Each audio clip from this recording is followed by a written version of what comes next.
studio already. And I think we're going to have a great chat. Ladies and gentlemen, allow me to welcome in studio this morning Billian Ojiwa.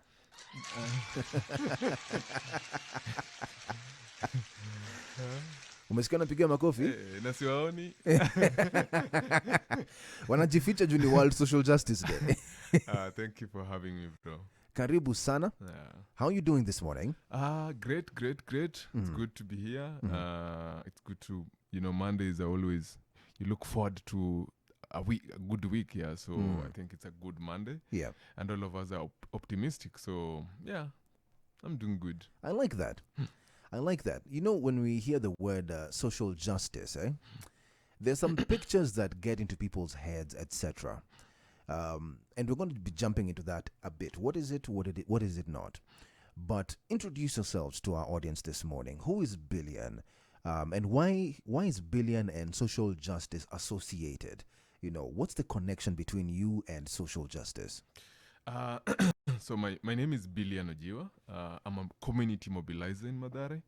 And basically what I do, I run my foundation in Mathare. And what we do is to try and provide solutions to some of the social justice issues around Mathare. So be it education, we give support.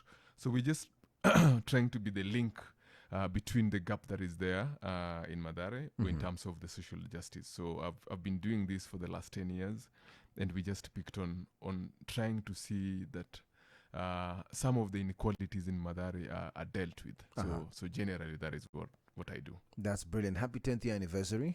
Thanks, man. Yeah. Oh, man. Yeah, you know, sometimes people say these things. I've been doing this for 10 years. Yeah. And you forget, by the way, because you can be so passionate about something, you don't realize time is moving. Yeah, it looks like we started yesterday. Yeah.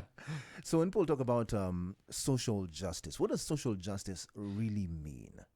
I think social justice means providing equal social, political, economic opportunities and rights. Yeah, just trying to make sure that there is no discrimination.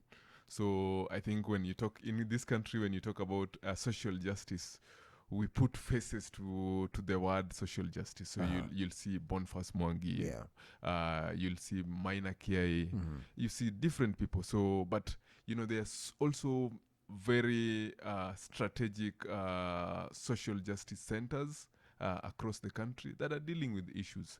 So there's been a lot of misinformation around social justice. Yeah. So I hope a day like this, we are able to, try and explain and let the community understand and absorb why there should be social justice around the communities. You know, you mentioned on a day like this that you're hoping that the misinformation will be dealt with. What exactly is the importance of having a World Social Justice Day? Like, what's the significance of that? I think one, it reminds and also reminds us, activists, social activists, of our responsibilities in our communities. And two, it's an opportunity to, to highlight and also upscale the conversations that we'll be having in the communities. Yeah, so highlighting some of the things that we do, but also celebrate people who've been brave enough to push for social justice in various platforms, various communities. Yeah, but also the role of the media also to make sure that people get to understand what it means when they say when activists say we are pushing for social justice. So it's a win-win situation, but also remind the government because the role of social justice is to remind the government that of their responsibilities, because most of the unjust practices come from the government. So it's just an opportunity for us to celebrate, but also know that we have another year ahead of us to try and you've mentioned media and you've mentioned government, and we're going to be coming to that in just a bit, because from the outside I know there's a way you probably desire media to carry themselves out in terms of storytelling and things like those. I'm going to be picking your mind on that, as well as the role that government should play, if they should. But you've mentioned that you've been doing this for 10 years. I'm sure in those 10 years there have been ups, downs, sideways, diagonal, hexagonal. Everything has happened in those 10 years. Yeah. For those who are listening in right now who, they're probably having a conversation with you for the first time as somebody who's in social justice matters, has Kenya really, really benefited from having an active social justice campaign from people? Because you've been doing it for 10 years. Give us an analysis of that 10 years and where we are right now. In the 10 years, where are we right now? I think I'll speak on my space. I'm one of those guys who are not so confrontational when it comes to pushing for social justice. I think sometimes the government, sometimes the authorities don't understand, the limit of the things that they're doing. So my role is, one, to push the government, to push the relevant authorities on what needs to be done, but also not just doing that and sitting back. Mm-hmm. Also trying to bridge the gap. Sometimes these authorities or these organs are overwhelmed. So we come from a space where they're organizations, they're bigger organizations, they're bigger people that trust us because of our stance in certain issues. Mm-hmm. So we also mobilize for support to just try and complement what the government or what other institutions are doing. Yeah. So for the last 10 years, it has not been easy, and I think when it comes to social justice, there's always a real fighting to make sure that you silence the people who are fighting for rights. Mm-hmm. But for me, at the level of Mathare, I've been able to see a lot of students go back to school. We've been able to reclaim a playing field. So it's not much, but at the level of my community, I feel that it's been worth doing that. Yeah.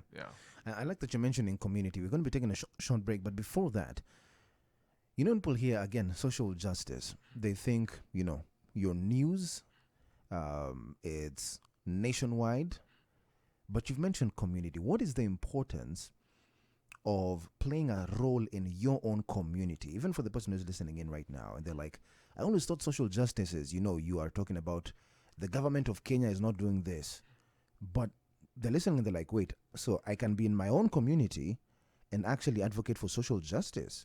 Yes, I think in most cases, I think that's where we should start. Mm-hmm. I think the grassroots. The grassroots. There's no need of shouting of people dying in Lake Turkana or in Turkana, and yet in our communities we're seeing those in unjust practices. Mm-hmm. So it should start within our communities. I think we have a responsibility to make sure that our communities are safe. Mm-hmm. So I would advise that the best way to handle this is by doing it within the communities, looking at the loopholes, Mm-hmm. trying to fill the loopholes. I know amazing people, I know amazing organizations like Mathare Social Justice Center that are doing so Mm-hmm. at the community level. So it is very important when we start with our communities. I think that's one of the things that people tend to really, really wonder about, where, unfortunately, simple thing that people might go the route of going on the TV, going on social media, etc., for fame because it's bigger matters. Instead of saying, oh, in my estate, there's a problem. In my community, there's theft. In my community, there's poverty. There's no libraries. In my community, there's no water. That it might look a little bit easier when you come and say, government corruption, but you speak about it from a large scale. So that's an interesting perspective. I want us to jump into some traffic, play a couple of songs. Okay. And then we